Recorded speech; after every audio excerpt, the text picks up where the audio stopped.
आज की इस वीडियो में आपका बहुत बहुत स्वागत है। तो इस वीडियो में हम लोग क्लास 10th साइंस विज्ञान का बोर्ड मॉडल 40 ऑब्जेक्टिव को देखेंगे, जो कि आपका बहुत ही इम्पोर्टेंट है। हर साल बोर्ड एग्जाम में पूछे जाते हैं और इस साल भी बोर्ड एग्जाम में पूछे जाएंगे। तो चलिए हम लोग वीडियो को स्टार्ट करते हैं। यदि इस चैनल पे नए हैं तो चैनल को लाइक, सब्सक्राइब एंड शेयर जरूर करें। तो चलिए इसका प्रश्न नंबर 1 को देखते हैं कि प्रश्न नंबर 1 आपका है। प्रश्न नंबर 1 में आपको बोला कि प्रकाश के परावर्तन के कितने नियम हैं। ए नंबर ऑप्शन है 1, बी नंबर ऑप्शन आपका 2, सी नंबर ऑप्शन आपका 3 और डी नंबर ऑप्शन आपका 4। तब प्रकाश के परावर्तन के 2 नियम हैं, तो इसका ऑप्शन नंबर हो जाएगा बी। प्रकाश के परावर्तन के कितने नियम हैं? 2 नियम हैं। अब प्रश्न नंबर 2 को देखते हैं। प्रश्न नंबर 2 है, निम्नलिखित में से किस लेंस को अपसारी लेंस कहते हैं?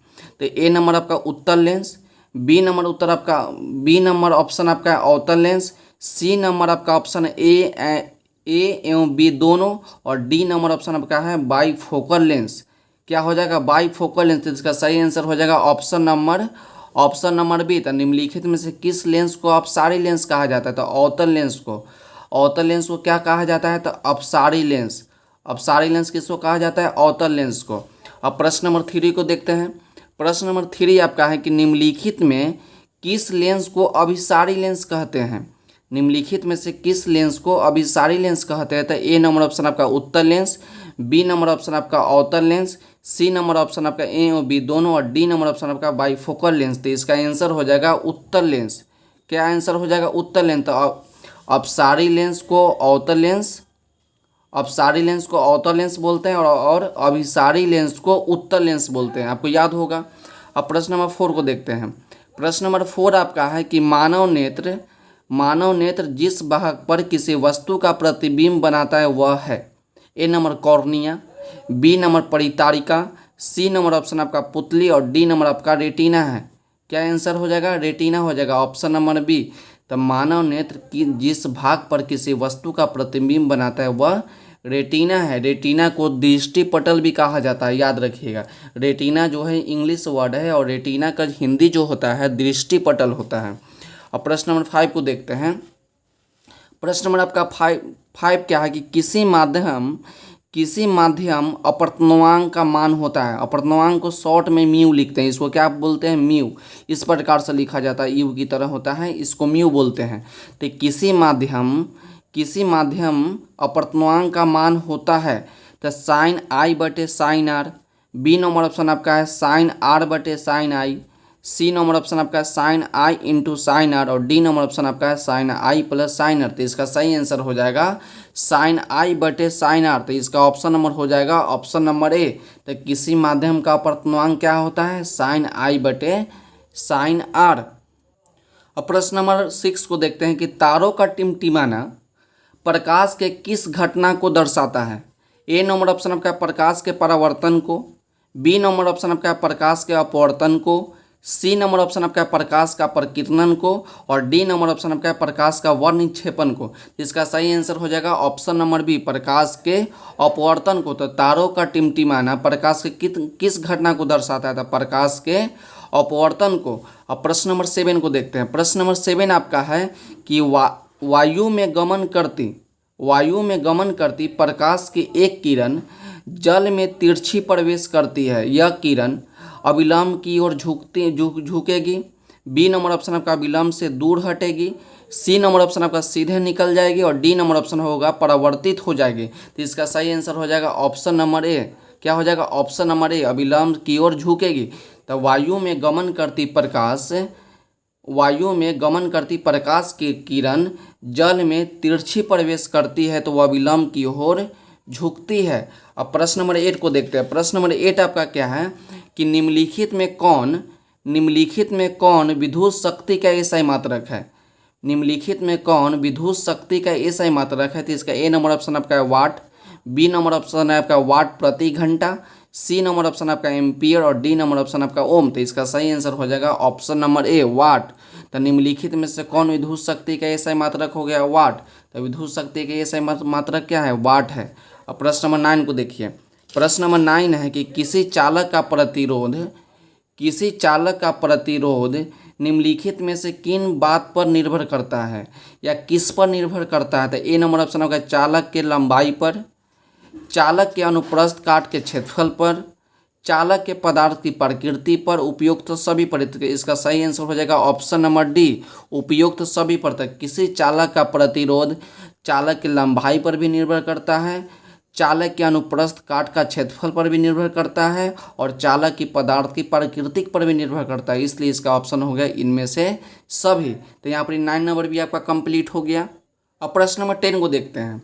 प्रश्न नंबर 10 है कि विद्युत परिपथ में विद्युत धारा मापने के लिए निम्नलिखित में किस युक्ति का प्रयोग किया जाता है? किस युक्ति बोलिए या किस यंत्र का प्रयोग किया जाता है, ये भी बोल सकते हैं। तो ए नंबर आपका गैल्वेनोमीटर, बी नंबर आपका है voltmeter, C number option आपका आमीटर, और डी नंबर ऑप्शन आपका कोई नहीं। तो इसका सही आंसर हो जाएगा ऑप्शन नंबर सी आमीटर। तो विद्युत परिपथ में विद्युत धारा को मापने के लिए आमीटर यंत्र का प्रयोग किया जाता है। प्रश्न नंबर 11 को देखिए। विद्युत धारा के चुंबकीय प्रभाव का खोज किसने किया? विद्युत धारा के चुंबकीय प्रभाव का खोज किसने किया? तो ए नंबर ऑप्शन आपका ओरेस्टेड, बी नंबर ऑप्शन आपका एम्पियर, सी नंबर ऑप्शन आपका बोर, और डी नंबर ऑप्शन आपका फैराडे। तो इसका सही आंसर हो जाएगा ऑप्शन नंबर ए ओरेस्टेड। तो विद्युत धारा के चुंबकीय प्रभाव का खोज ओरेस्टेड ने किया था। अब प्रश्न नंबर 12 को देखिए। प्रश्न नंबर 12 है कि निम्नलिखित में से कौन विद्युत का सुचालक है? निम्नलिखित में से कौन विद्युत का सुचालक है? तो ए नंबर ऑप्शन आपका हीरा, बी नंबर ऑप्शन आपका ग्रेफाइट, सी नंबर ऑप्शन आपका आयोडीन, और डी नंबर ऑप्शन आपका गंधक। तो इसका सही आंसर हो जाएगा ऑप्शन नंबर बी। सुचालक मतलब क्या होता है? जिससे बिजली या जिससे करंट पास हो जाता है उसी को सुचालक बोला जाता है। तो निम्नलिखित में से कौन विद्युत का सुचालक है? तो आपका ग्रेफाइट है। जो पेंसिल में ये जो ब्लैक वाला देखते हैं इसी को ग्रेफाइट कहा जाता है, ये ग्रेफाइट होता है। ठीक। अब प्रश्न नंबर 13 को देखिए। NaHCO3 यौगिक का प्रचलित नाम निम्नलिखित में से कौन है? ए नंबर है धोने का सोडा, बेकिंग सोडा, विडंजन चूर्ण, और इसका डी नंबर ऑप्शन हो जाएगा सोडियम कार्बोनेट। तो इसका सही आंसर हो जाएगा बेकिंग सोडा। ये सब सवाल जो है बहुत इंपॉर्टेंट है, ये आपका टिक मारने में भी पूछ सकता है या ऑप्शन में भी या 2 नंबर में भी पूछ देगा आपका कि बेकिंग सोडा का सूत्र क्या होता है, बेकिंग सोडा का यौगिक सूत्र क्या होता है। तो आप याद रखिए कि NaHCO3 को बोला जाता है बेकिंग सोडा। अब प्रश्न नंबर 14 को देखते हैं। प्रश्न नंबर 14 आपका है कि अपच का उपचार करने के लिए इनमें से किस औषधि का प्रयोग किया जाता है? अपच मतलब क्या? मतलब कि आप खाना खाएं और वो पचा नहीं, उसी को अपच बोला जाता है। खाना नहीं पचना उसी को अपच बोलिएगा। तो अपच का उपचार करने के लिए इनमें से किस औषधि का प्रयोग किया जाता है? तो एंटीबायोटिक, बी नंबर ऑप्शन आपका एनाल्जेसिक, सी नंबर आपका एंटासिड, और डी नंबर ऑप्शन आपका एसीसेप्टिक। तो इसका सही आंसर हो जाएगा option number C antacid. Antacid जो होता है गैस का दवा होता है, याद रखिएगा। एंटासिड जो है गैस का दवा है। तो वही अपच कब होता है? जब पेट में गैस उस हो जाता है। तो गैस की दवा क्या है? एंटासिड, याद रखिएगा। तो इसका ऑप्शन नंबर कितना हो गया? ऑप्शन नंबर सी हो गया। अब प्रश्न नंबर 15 को देखते हैं। प्रश्न नंबर 15 है कि चींटी के डंक में कौन सा अम्ल पाया जाता है? ए नंबर आपका मिथेनोइक अम्ल, बी नंबर ऑप्शन आपका इथेनोइक अम्ल, सी नंबर ऑप्शन आपका सिट्रिक अम्ल, और डी नंबर ऑप्शन आपका ऑक्सजेलिक अम्ल। तो इसका सही आंसर हो जाएगा ऑप्शन नंबर ए मेथेनोइक अम्ल। तो चींटी के डंक में मेथेनोइक अम्ल पाया जाता है, याद रखिएगा। चींटी के डंक में मेथेनोइक अम्ल पाया जाता है।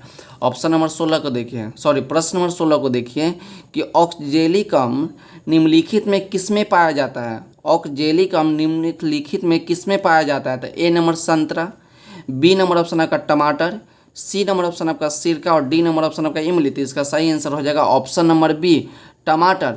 ऑक्सजेलिक अम्ल जो है टमाटर में पाया जाता है। ऑक्सजेलिक अम्ल टमाटर में पाया जाता है। अब प्रश्न नंबर 17 को देखते हैं कि CaSO4, इसको पढ़ने का तरीका भी सीखिएगा कि इसको किस प्रकार से पढ़ेंगे। CaSO4 इंटू 1/2 H2O, या डायरेक्ट पढ़िए CaSO4 1/2 H2O निम्नलिखित में किस यौगिक का रासायनिक सूत्र है? तो ए नंबर ऑप्शन आपका संगमरमर, बी नंबर ऑप्शन आपका bleaching powder, C number option आपका प्लास्टर ऑफ पेरिस और डी नंबर ऑप्शन आपका जिप्सम है। तो इसका सही आंसर हो जाएगा प्लास्टर ऑफ पेरिस। जब हाथ टूट जाता है तो इसी प्लास्टर ऑफ पेरिस से क्या किया जाता है, प्लास्टर किया जाता है। याद रखिएगा कि हाथ टूटने में प्लास्टर ऑफ पेरिस का प्रयोग किया जाता है। तो CaSO4 1/2 CaSO4 1/2 H2O किस रासायनिक सूत्र है, किसका रासायनिक सूत्र है, तो प्लास्टर ऑफ पेरिस का। अब प्रश्न नंबर 18 को देखिए। प्रश्न नंबर 18 है कि आधुनिक आवर्त नियम के अनुसार तत्व के गुण धर्म निम्नलिखित में किसके आवर्त फल होते हैं। तो ए नंबर ऑप्शन का परमाणु द्रव्यमान के, बी नंबर ऑप्शन का परमाणु संख्या के, सी नंबर ऑप्शन आपका परमाणु आकार के और डी नंबर ऑप्शन आपका घनत्व के। तो इसका सही आंसर हो जाएगा ऑप्शन नंबर बी परमाणु संख्या के। अब प्रश्न नंबर 19 को देखते हैं। प्रश्न नंबर 19 में आपका है कि नाइट्रोजन के दो परमाणुओं के बीच कितने आबंध होते हैं। तो ए नंबर ऑप्शन है एक बंध, बी नंबर ऑप्शन आपका द्वितीय बंध, सी नंबर ऑप्शन आपका तृतीय बंध और डी नंबर ऑप्शन आपका इनमें से कोई नहीं थी। इसका सही आंसर होगा ऑप्शन नंबर सी तृतीय बंध। तो नाइट्रोजन के दो परमाणुओं के बीच तृतीय बंध होता है। याद रखिएगा नाइट्रोजन के दो परमाणुओं के बीच तृतीय बंध होता है। अब प्रश्न नंबर 20 को देखते हैं कि जंग रोधी स्टील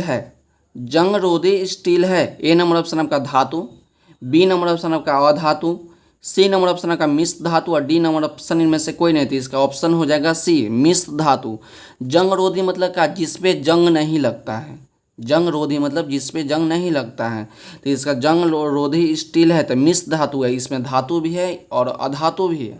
अब प्रश्न नंबर 21 को देखते हैं कि एक जूल का मान होता है 0.24 calorie, 4.18 calorie, C number option आपका 0.42 कैलोरी और डी नंबर ऑप्शन आपका 2.4 कैलोरी। तो इसका सही आंसर हो जाएगा ऑप्शन नंबर ए 0.24 कैलोरी। तो एक जूल बराबर होता है 0.24 कैलोरी। अब 23 नंबर देखते हैं कि अम्ल राज्य में सांद्र एवं HCl सांद्र HNO3 का अनुपात निम्नलिखित में क्या होता है। एक बार फिर से प्रश्न को पढ़िए कि अम्ल राज्य में सांद्र एवं HCl सांद्र HNO3 का अनुपात निम्नलिखित में क्या होता है। ए नंबर ऑप्शन आपका 1:1, बी नंबर ऑप्शन आपका 1:2, सी नंबर ऑप्शन आपका 2:1 और डी नंबर ऑप्शन आपका 3:1। तो इसका सही आंसर हो जाएगा ऑप्शन नंबर डी 3:1। अब 24 को देखते हैं। बुझा हुआ चूना है तो ए नंबर ऑप्शन आपका CaOH2, सी नंबर ऑप्शन आपका CaCO3 और डी नंबर ऑप्शन आपका Ca। तो इसका सही आंसर हो जाएगा ऑप्शन नंबर ए हो जाएगा CaOH2। बुझा हुआ चूना है तो CaOH2 याद रखिएगा। अब प्रश्न नंबर 25 को देखते हैं। प्रश्न नंबर 25 आपका है कि सोना की परमाणु संख्या है तो ए नंबर आपका है 29, बी नंबर ऑप्शन आपका 89, सी नंबर ऑप्शन आपका 79 और डी नंबर ऑप्शन आपका है 39। तो इसका सही आंसर हो जाएगा ऑप्शन नंबर सी 79। तो सोना के परमाणु संख्या कितना हो जाएगा, 79 हो जाएगा। अब प्रश्न नंबर 26 को देखते हैं। प्रश्न नंबर 26 आपका है कि नर युग्म में गुणसूत्र की संख्या होती है। ए नंबर ऑप्शन आपका 22, सी नंबर ऑप्शन आपका 23, बी नंबर ऑप्शन आपका 23, सी नंबर ऑप्शन आपका 24 और डी नंबर ऑप्शन आपका 11। तो इसका सही आंसर हो जाएगा ऑप्शन नंबर बी 23। तो नर युग्म में गुणसूत्र की संख्या 23 होती है। बहुत इंपॉर्टेंट प्रश्न है, सभी प्रश्नों को ध्यान से पढ़िए और उसको खुद से आंसर दीजिए ताकि आपको भी पता चले कि आप कितना पढ़े और आपको कितना सारा याद है। तो नर युग्म में गुणसूत्र की संख्या कितनी होती है, तो 23 होती है। अब प्रश्न नंबर 27 को देखते हैं कि जीन शब्द किसने प्रस्तुत किया है। A number Mendel, B number option आपका डार्विन, सी नंबर ऑप्शन आपका जोहानसन और डी नंबर ऑप्शन आपका लैमार्क। तो इसका सही आंसर हो जाएगा ऑप्शन नंबर सी जोहानसन। तो जीन शब्द का किसने प्रस्तुत किया, जोहानसन। जीन क्या है, जीन यहाँ पर ही मनुष्य का जीन है, ठीक याद रखिए मनुष्य का जीन है, जो मनुष्य में जीन पाया जाता है। तो जीन शब्द किसने प्रस्तुत किया था, तो जोहानसन ने। अब प्रश्न नंबर 28 को देखते हैं कि प्रश्न नंबर 28 आपका है कि रक्त क्या है। रक्त क्या है, तो ए नंबर ऑप्शन आपका उत्तक, बी नंबर ऑप्शन आपका कोशिका, सी नंबर ऑप्शन आपका पदार्थ और डी नंबर ऑप्शन आपका इनमें से कोई नहीं। तो इसका सही आंसर हो जाएगा ऑप्शन नंबर ए उत्तक। रक्त क्या है, तो रक्त एक उत्तक है। प्रश्न नंबर 29 को देखते हैं कि मानव हृदय में कितने कोष्ठ होते हैं। मानव हृदय में कितने कोष्ठ होते हैं। ए नंबर ऑप्शन आपका 3, बी नंबर ऑप्शन आपका 4, सी नंबर ऑप्शन आपका 8, डी नंबर ऑप्शन आपका 2। तो इसका सही आंसर हो जाएगा ऑप्शन नंबर बी 4। मानव हृदय में कितने कोष्ठक होते हैं, तो 4 होते हैं। अब प्रश्न नंबर 30 को देखते हैं। प्रश्न नंबर 30 आपका है कि किशोरावस्था में होने वाली शारीरिक परिवर्तन का कारण है। किशोरावस्था में होने वाली शारीरिक परिवर्तन का कारण है टेस्टोस्टेरोन, एस्ट्रोजेन, थायरॉक्सिन और डी नंबर ऑप्शन आपका ए और बी दोनों। तो इसका सही आंसर हो जाएगा ए और बी दोनों। टेस्ट्रोजेन और एस्ट्रोजेन जो है यह हार्मोन का नाम है। टेस्ट्रोजेन और एस्ट्रोजेन जो है यह हार्मोन होता है जो मनुष्य में पाया जाता है। टेस्ट्रोजेन जो होता है कि जो कि बालक में पाया जाता है और एस्ट्रोजेन जो होता है जो बालिका में पाया जाता है। बालिका मतलब लड़की में पाया जाता है। तो इसलिए इसका ऑप्शन नंबर ए और बी दोनों हो गया। बाल किशोरावस्था में दोनों आ सकता है, लड़का भी और लड़की भी। तो किशोरावस्था में होने वाले शारीरिक परिवर्तन का कारण क्या है, उसके शरीर में जो हार्मोन का रसाव होता है उसी के कारण है परिवर्तन। तो इसका ऑप्शन नंबर हो जाएगा डी, ए और बी दोनों। प्रश्न नंबर 31 को देखते हैं। शरीर का संतुलन बनाए रखता है। ए नंबर ऑप्शन आपका सेरिबेलम, बी नंबर ऑप्शन का क्रम नियम, सी नंबर ऑप्शन आपका मस्तिष्क स्टेम और डी नंबर ऑप्शन आपका सेरिब्रम। तो इसका सही आंसर हो जाएगा सेरिबेलम। तो इसका ऑप्शन नंबर हो जाएगा ए। तो शरीर का संतुलन बनाए रखता है कौन, सेरिबेलम, याद रखिएगा। अब 32 को देखते हैं कि मनुष्य के शरीर की सबसे बड़ी ग्रंथि है। मनुष्य के शरीर की सबसे बड़ी ग्रंथि है। ए नंबर ऑप्शन आपका अग्नाशय, बी नंबर ऑप्शन आपका अंडाशय, सी नंबर ऑप्शन आपका एडिनल और डी नंबर ऑप्शन आपका यकृत। इसका सही आंसर हो जाएगा ऑप्शन नंबर डी यकृत। तो मनुष्य के शरीर की सबसे बड़ी ग्रंथि कौन है, तो यकृत है। तो आपका 32 नंबर प्रश्न भी आपका कंप्लीट होता है। 33 नंबर प्रश्न को देखते हैं कि प्रोटोजोआ उत्सर्जित पदार्थ का निष्कासन कैसे करता है। प्राशन द्वारा, बी नंबर ऑप्शन आपका विसरण द्वारा, सी नंबर ऑप्शन आपका अवशोषण द्वारा और डी नंबर ऑप्शन आपका निष्कासन द्वारा। तो इसका सही आंसर हो जाएगा ऑप्शन नंबर बी विसरण द्वारा। अब प्रश्न नंबर 34 को देखते हैं कि जातियों की उत्पत्ति नामक पुस्तक किसने लिखी। ए नंबर ऑप्शन आपका लामार्क, बी नंबर ऑप्शन आपका डार्विन, सी नंबर ऑप्शन आपका मेंडल और डी नंबर ऑप्शन इनमें से कोई नहीं थी। इसका सही आंसर हो जाएगा ऑप्शन नंबर बी डार्विन। जातियों की उत्पत्ति नामक पुस्तक किसने लिखी, तो डार्विन ने लिखी। अब 35 को देखते हैं कि जीवमंडल में ऊर्जा का मुख्य स्रोत कौन है। जीवमंडल में ऊर्जा का मुख्य स्रोत कौन है, तो उत्पादक, बी नंबर ऑप्शन आपका उपभोक्ता, सी नंबर ऑप्शन आपका अपघटक और डी नंबर ऑप्शन सूर्य। तो इसका सही आंसर रहेगा ऑप्शन नंबर डी। तो जीवमंडल में ऊर्जा का मुख्य स्रोत सूर्य है। अब 36 को देखते हैं कि अनुवंशिकता के पिता कौन कहे जाते हैं। ए नंबर ऑप्शन आपका मेंडल, बी नंबर ऑप्शन आपका डार्विन, सी नंबर ऑप्शन आपका लामार्क और डी नंबर आपका ऑप्शन है हेल्डेन। तो इसका सही आंसर हो जाएगा मेंडल। तो आनुवंशिकता के पिता जो है मेंडल को कहा जाता है। अब 37 को देखते हैं कि मानव में निषेचन की क्रिया कहाँ होती है। मानव में निषेचन की क्रिया कहाँ होती है, तो गर्भाशय में, बी नंबर ऑप्शन आपका योनि में, सी नंबर ऑप्शन आपका अंडाशय में और डी नंबर ऑप्शन आपका फैलोपियन नलिका में। तो इसका सही आंसर हो जाएगा ऑप्शन नंबर डी फैलोपियन नलिका में। तब मानव में निषेचन की क्रिया कहाँ होती है, तो फैलोपियन नलिका में। अब 38 देखते हैं। 38 नंबर प्रश्न आपका है कि इंसुलिन की कमी से कौन सा रोग होता है। इंसुलिन की कमी से कौन सा रोग होता है, तो ए नंबर ऑप्शन का घेघा, बी नंबर ऑप्शन का मधुमेह, सी नंबर ऑप्शन आपका एड्स और डी नंबर ऑप्शन का रतौंधी। तो ऑप्शन नंबर हो जाएगा बी मधुमेह। मधु मतलब क्या होता है, वही चीनी का बीमारी, शुगर का पेशेंट जिसको कहा जाता है। तो इंसुलिन की कमी से कौन सा रोग होता है, तो मधुमेह होता है। तो हम लोग क्या करते हैं कि 38 प्रश्न को सॉल्व कर लिए। तो आज की वीडियो के लिए बस इतना ही, मिलते हैं अगले वीडियो में। यदि वीडियो अच्छी लगी हो तो चैनल को लाइक सब्सक्राइब एंड शेयर जरूर करें, क्योंकि लिखें देखिए आपके लिए इतना सारा नोट्स हम तैयार करते हैं, उसके बाद हम आपको वीडियो प्रोवाइड कराते हैं ताकि आप अच्छा से अच्छा मार्क्स ला सकें। तो थोड़ा सा आप भी हेल्प करिए, चैनल को सब्सक्राइब कीजिए, लाइक कीजिए, शेयर करिए।